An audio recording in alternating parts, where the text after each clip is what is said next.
প্ৰতিটো ৰাজনৈতিক দলৰে আগন্তুক পঞ্চায়তৰ লগতে লোকসভা নিৰ্বাচনৰ বাবে চলিছে প্ৰস্তুতি। বিজেপিৰ লগতে আভ্যন্তৰীণ সংঘাতত জৰ্জৰিত কংগ্ৰেছৰ সমান্তৰালকৈ সাজু হৈছে অগপ AIUDF। কি হ'ব দুয়োটা দলৰ ৰণকৌশল? অক্ষুণ্ণ থাকিবনে অগপ বিজেপিৰ মিত্ৰতা? ৰাজ্যৰ প্ৰতিটো ৰাজনৈতিক দলৰ মাজত ইতিমধ্যেই আৰম্ভ হৈছে আগন্তুক পঞ্চায়ত তথা লোকসভা নিৰ্বাচনৰ কাউণ্টডাউন। বিজেপি কংগ্ৰেছৰ সমান্তৰালকৈ অগপ AIUDFেও নিৰ্বাচনৰ প্ৰস্তুতিৰে চলাইছে কুচকাৱাজ। এই মুহূৰ্তলৈকে বিধানসভা কেন্দ্ৰিক মিত্ৰতাতে আবদ্ধ থকা অগপ বিজেপিৰ লোকসভাত মিত্ৰতাৰ হোৱা নাই চূড়ান্ত। অৱশ্যে গেৰুৱা দলটোৰ ৰাষ্ট্ৰীয় সভাপতিৰ নিৰ্দেশত কেইদিনমান আগলৈকে একলা চলো নীতি লোৱা ৰাজ্যিক সভাপতি ৰঞ্জিত দাসেও সুৰ সলাই আগ্ৰহ প্ৰকাশ কৰিছে মিত্ৰতাৰ।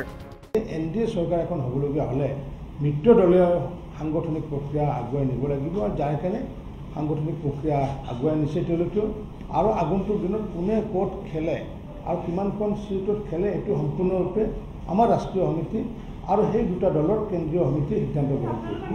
আনহাতে এই মুহূৰ্তলৈকে আগন্তুক পঞ্চায়ত তথা লোকসভাত অগপৰ স্থিতি একলা চলো নীতি। এতিয়ালৈকে আমাৰ পঞ্চায়ত আৰু লোকসভা নিৰ্বাচনত আমি এককভাৱে খেলাৰ যিহেতু সিদ্ধান্ত আছে, গতিকে এতিয়ালৈকে কিন্তু এককভাৱে খেলাৰ সিদ্ধান্তটো আমি অটল আছোঁ।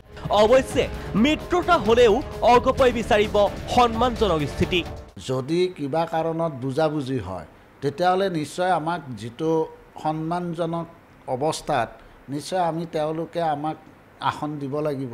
4টা সমষ্টি বিচৰাৰ সম্ভাৱনা অগপৰ। সেই অনুসৰি কলিয়াবৰ, বৰপেটা, তেজপুৰ আৰু ডিব্ৰুগড় এই 4টা লোকসভা সমষ্টি বিচাৰিব আঞ্চলিক দলটোৱে। অন্যহাতে পঞ্চায়ত অকলে খেলিলেও লোকসভাত কংগ্ৰেছৰে হাতত হাত ধৰি আগবাঢ়িব AIUDFে।